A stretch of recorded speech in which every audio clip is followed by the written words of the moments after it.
So, for today's video bayot, happy kaayo ko kay ngano pauli na ko og Cebu. Yes, pauli na ko og Cebu ug kani nga video is padulong na ko ani sa airport bayot nag-grab ra ko. And then happy kayo ko kay nga ako flight delayed eksakto gid siya sa oras. And then as you see na ko ana sa plane padung na mi ani og take off. Then wala na ko naka-video-video aton dito ko bayot sa airport pa kay ngano busy ko og tanaw-tanaw og Netflix. Like busy kayo ko nagsige dito kuan-kuan kay free wifi man. So pag mo take off mo bayot sa Manila or mo land mo sa Manila mo ninyo makita na view. Of course pagkabi ini lisod pod na og buntag. Pero pag buntag bayot ang imo makita kay ang kuan mga pollution of area of responsibility sa Manila. Grabe ka polluted ang Manila. Bayot di ko ganahan gyud dito as hindi gid ko ganahan. Pero no choice kinahanglan ako moadto kay na ako'y mga gipang kuan lihok-lihok Ginoo ko. Ako ba na uy sige paniugo. Pero sige na lang day kay swelduhan man pud ko ana niya anang iyang mga sugo-sugo niya sa ako dito sa Manila ug magadto-adto ko.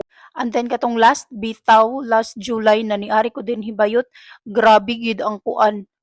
Grabe ang flood control.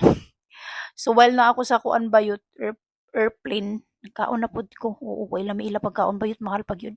So sa way daghang istorya mao ni kita mo nagulan. Oo, pa landing na mi ana bayot sa Cebu. Kung kanus akong ulog Cebu mao po mo uwan katong pag-adto pod nako og Manila bayot ni uwan. Ang uwan ako ra gisunod-sunuran oh.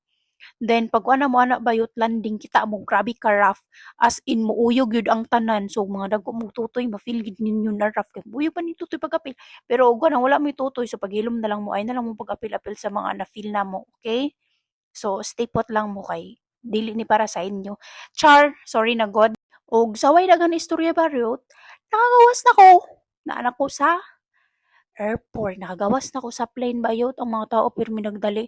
And also thankful pod kaayo ko bayot nga wala ko check-in baggage kay ngano if na siguro ko check-in nga mga luggage bag dugay bayot maunsa pa dari ha oras mo kuan makagawas Ginoo ko perte kahinay Cebu o Manila.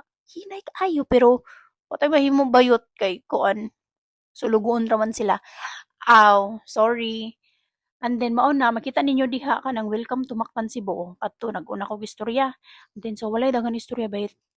Finally, finally naa na ko sa elevator, nakagawas na ko diha, naa na ko sa kondo. So makatulog na gid ko karon og peacefully. Ha, unsa ko no?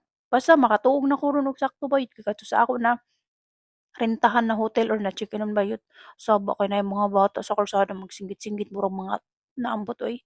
So mao na welcome home na shock pagid ko pag open ako sa hala di mo siga ay gi off din ako breaker bobo.